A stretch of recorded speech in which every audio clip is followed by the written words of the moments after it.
जातिगत जनगणना का करने की घोषणा हमने की थी और इससे सामाजिक न्याय मिलेगा और जिन लोग आज तक बहुत से जो जनता उनके हक थे वो हक उनको नहीं मिला, इसीलिए हमें चाहते हैं कि सबको न्याय मिलने के लिए वो हमने एक भागीदारी न्याय गारंटी अनाउंस की। दूसरी जो है दूसरी गारंटी किसानों के लिए एमएसपी का हमने अनाउंस किया और ये फसलों की एमएसपी गारंटी खरीदने का कानून हम बना रहे हैं, इसको लीगलाइज कर रहे हैं। ये एक हमारी गारंटी है। और तीसरी गारंटी युवा न्याय गारंटी, जो युवाओं के लिए हम खास करके जो एम्प्लॉयमेंट में उनको जगह नहीं मिल रही है और 45 साल में इतना बहुत बड़ा अनएम्प्लॉयमेंट इस देश में हुआ है और उसके लिए सरकार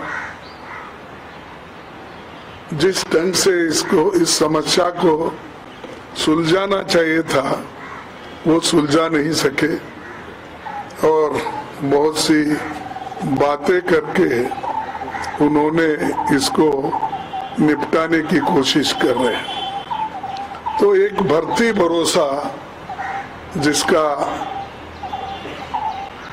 निर्णय हमने लिया वो एक खास है, जो खाली जगह है जल्द से जल्द हमारी सरकार आने के बाद इसको भी हम भरेंगे और जितने भी वैकेंसीज है वो अगर हम भरे तो एक पक्की नौकरी सबको मिलेगी। इस दृष्टि से ये भर्ती भरोसा ये और जो पक्की नौकरी ये जो है खास करके युवाओं में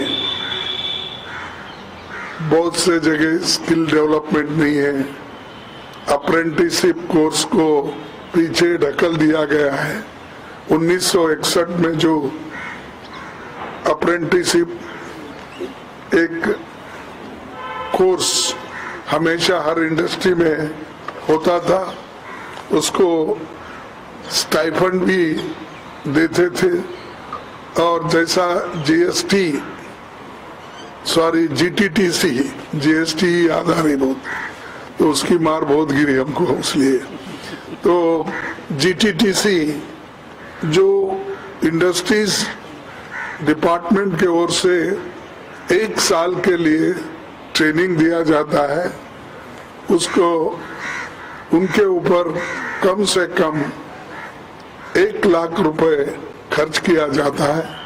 वो स्कीम को हम मजबूत बनाएंगे। ये पहली नौकरी पक्की ये युवा न्याय गारंटी के तहत ही ये हम करेंगे। इसके अलावा और एक घोषणा अभी हमने किया है। आज नंदुरबार में जो गारंटी हमने सुबह यहाँ से लिख के भेजी थी वो वहाँ पर पब्लिक मीटिंग में उस गारंटी का अनाउंसमेंट राहुल गांधी जी ने किया है। तो वो गारंटी है कि आदिवासी न्याय गारंटी, आदिवासियों को न्याय देना ये हमारा पहला कर्तव्य है और उनको सताया जा रहा है, उनकी जमीन छीनी जा रही है, उनको फॉरेस्ट से बाहर निकाला जा रहा है, उनको उनके ऊपर इतने क्रिमिनल केसेस हो रहे हैं और उसके अलावा हरासमेंट हो रहा है, वहाँ महिलाओं का रेप होता है, बच्चों का रेप होता है, कोई पूछने वाला नहीं है, बॉन्डेड लेबर उनको ट्रीट किया जाता है। बहुत से आदिवासी लोगों को वो बॉन्डेड लेबर के तहत वो बाहर ले जाते हैं, माइग्रेंट वर्कर्स के तहत ले जाके उनके सालों से रख लेते हैं। इन चीजों से छुटकारा पाने के लिए उनको हम इन आदिवासी न्याय गारंटी दे रहे हैं। इसमें सुशासन और जैसा कि मैं अभी कहा कि वन अधिकार नियम,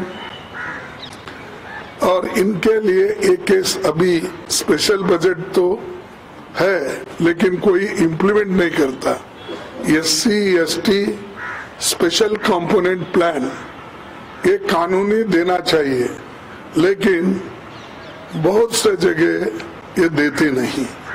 जैसा कि इसके लिए पहला कदम तेलंगाना आंध्रा जो YSR थे, उन्होंने SCP सब प्लान करके जितनी पॉपुलेशन है उसी तरह उनको एक सब प्लान करके उनके लिए ही वो पैसा खर्च किया जाता है और उन्हीं के लिए प्रोग्राम्स बनाए जाते हैं उस बजट से। अगर बजट उस वक्त साल खर्च नहीं हुआ तो लैप्स नहीं होता, वो आगे के साल उसको ले जाया जाता है। तो ये बहुत बड़ा कदम है, इसको हम सख्ती से जहाँ जहाँ हमारे स्टेट रहेंगे वहाँ पर भी करेंगे और केंद्र सरकार में भी जितनी आज सोशल वेलफेयर में इतनी बजट होती है कि नाम के वास्ते रख रहे हैं। स्कॉलरशिप नहीं मिल रहा बच्चों को टाइम पे, हॉस्टल का फीस भरने के लिए जल्दी पैसे देते नहीं, और जिस जगह प्राइवेट हॉस्टल में रहते हैं उस हॉस्टल में उनको जो खाने के लिए पैसे, बोर्डिंग लॉजिंग का पैसे जो भेजना है वो भी वक्तिया भेजते नहीं। उसी लिए बहुत से जगह बच्चों को जो वो कोर्स कर रहे हैं उनको बाहर निकाला जाता है और 50% बच्चे मोर और लेस इस वजह से आधे में अपना शिक्षण खत्म करते हैं। तो इसीलिए ये हम राष्ट्रीय स्तर पर भी SCP का बजट और स्पेशल कंपोनेंट से उनको दिलाने की पूरी कोशिश करेंगे। और दूसरा, मोदी सरकार द्वारा ये जो वन की रक्षण यानी फॉरेस्ट से सेफगार्ड यानी फॉरेस्ट को सुरक्षित करना है, ये नहीं हो रहा। वो बहुत से जगह इंडस्ट्रीज को देखकर बड़े बड़े जो क्रोनी कैपिटलिस्ट उनके चाहते हैं उनको देखकर आज पूरा फॉरेस्ट खत्म कर रहे हैं। उससे बारिश भी कम हो रही है, उससे जो लोग फॉरेस्ट के अंदर थे वो लोग एक एक करके बाहर आ रहे हैं और जमीन भी जो इनके कब्जे में थी वो भी उससे छुटकारा हो रहा है। तो उसको मजबूत बनाने के लिए कि उनके साथ ही रहे जमीन, जंगल और उनका और एक वर्ड है जल सॉरी पानी। तो ये तीनों का रक्षण करना हम जरूर, हमारा ये मुख्य मुद्दा रहेगा और उनको रक्षण करने के लिए पूरी कोशिश हम कानून के तहत करेंगे और उनकी हिफाजत करेंगे। और एक विशेष ये है कि जो पैसा जो पहले से ये कानून है, इस कानून के तहत ये पंचायत में इसको ग्राम सरकार हम बोलते हैं, लेकिन उनको जो अधिकार वहाँ मिलना है वो नहीं मिलता। तो इसलिए उनको मजबूती से जो कानून के तहत हमारे विलेज पंचायत है, तालुका पंचायत है, जिला पंचायत लेवल में उसकी मजबूती हम लाएंगे। एक हमने उसी गारंटी में ये रखा है। और पांचवी ये उसमें ये है कि ये जो हमारे आदिवासी न्याय केस में कांग्रेस पार्टी द्वारा ये लाए जाने वाले एमएसपी का अधिकार जो कानून है और उसको जो कानूनी दर्जा देगा वो छोटे वन उपज वालों को भी कवर करेगा। यानी छोटे मोटे जितने भी फॉरेस्ट है या ये है उसको भी उसी तरीके से हम हिफाजत करेंगे जैसा एमएसपी के लिए हम गारंटी दे रहे। तो जो भी फॉरेस्ट एरिया में उगते हैं, जो भी उत्पन्न होता है, उसके लिए भी हम अपना कानून बनाएंगे।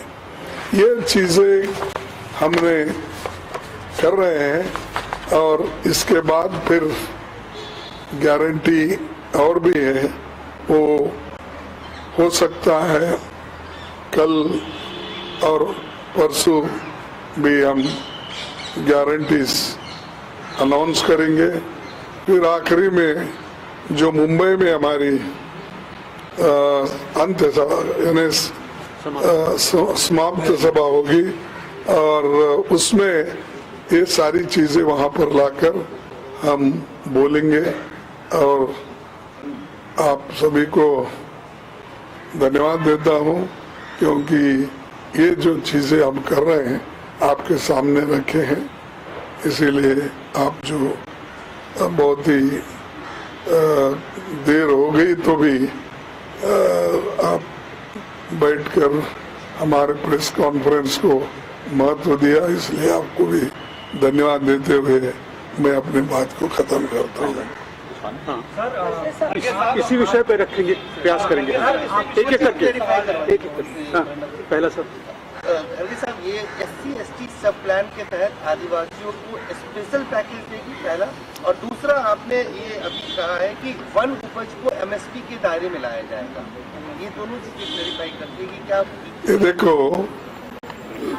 एक्ट में ये प्रोविजन है जिस जगह MSP में ये सब प्लान मीन्स बजट जो होता है उसमें एक सब प्लान होता है।